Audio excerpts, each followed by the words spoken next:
couple of weeks ago, looking at the second half of Mark chapter 1, we noticed the link between the obedience of Jesus and the authority of Jesus. That, of course, is not a new thought. And they show that they understand very well the link between authority and obedience at Dunny-on-the-Wold Baptist Church, when they wake up to the realization that they have been completely ineffective at reaching their village with the gospel. Their congregation is shrinking in numbers and in morale, and the response that they decide on is that they will hold a week of prayer and fasting to mark a new beginning in the church's life. Now, to everybody's surprise, attendance is 100%. They never had prayer times like this before. Such a powerful sense of piety and unity. You could see that everyone was taking God seriously at last. So imagine their dismay when they found out afterwards that the situation as regards the village was no better at all, maybe even worse. It looks like they'd increased their obedience and seen their authority reduced. The confusion that they felt is actually expressed in Isaiah chapter 58. Verse 3 says, "Why have we fasted and you have not seen it?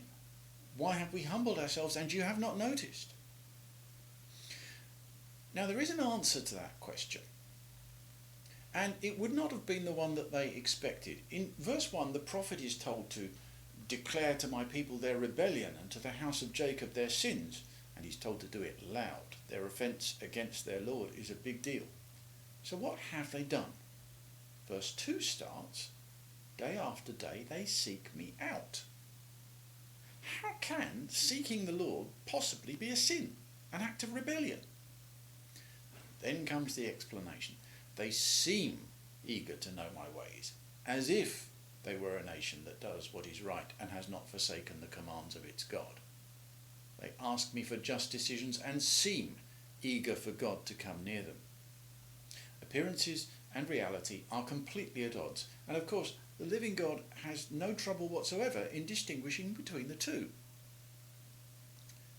Any fool can put on sackcloth, roll themselves in ashes and go without food for a day. It doesn't necessarily signify that they've done something that is pleasing to God. There is not a single physical act that we do in a service of worship that can't be duplicated by someone of another faith or none.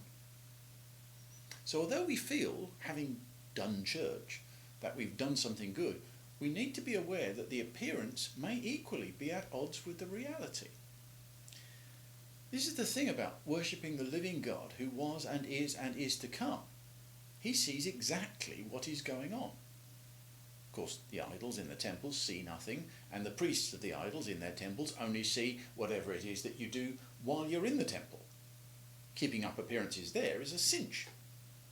But with God, he sees alongside the ardent worship, the attendance at the fast days, the observance of all the proper forms for these things, at the same time, he sees how you oppress your workforce and quarrel with one another and talk maliciously against each other.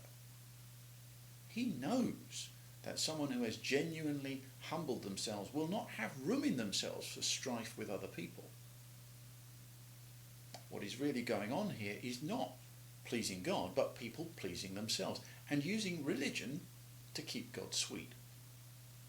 It stinks because it brings God's name into disrepute. If your boss is your oppressor and your abuser, but he looks to God to keep his conscience clear while he does those things, in your mind, isn't God then complicit in the abuse, part of the system that grinds you down?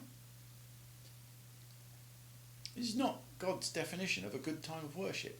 Now that would be, we'll see verses 6 and 7, that would be something where we become complicit with him in changing people's lives for the better. So he really enjoys it when his people are genuinely eager to know his ways, because that means they become a blessing to their workers and indeed to everyone else around, which was always his intention. And actually, his pleasure, his delight in this kind of worship constitutes one of the reasons why we will constantly have to guard against this kind of superficial, self-serving religion. Because yes, he does bless us in knowing him and in doing his will. But that fact doesn't provide a motive for real obedience. It's real obedience when it's aimed at him, not when it's a means of getting what I want out of life. If you have been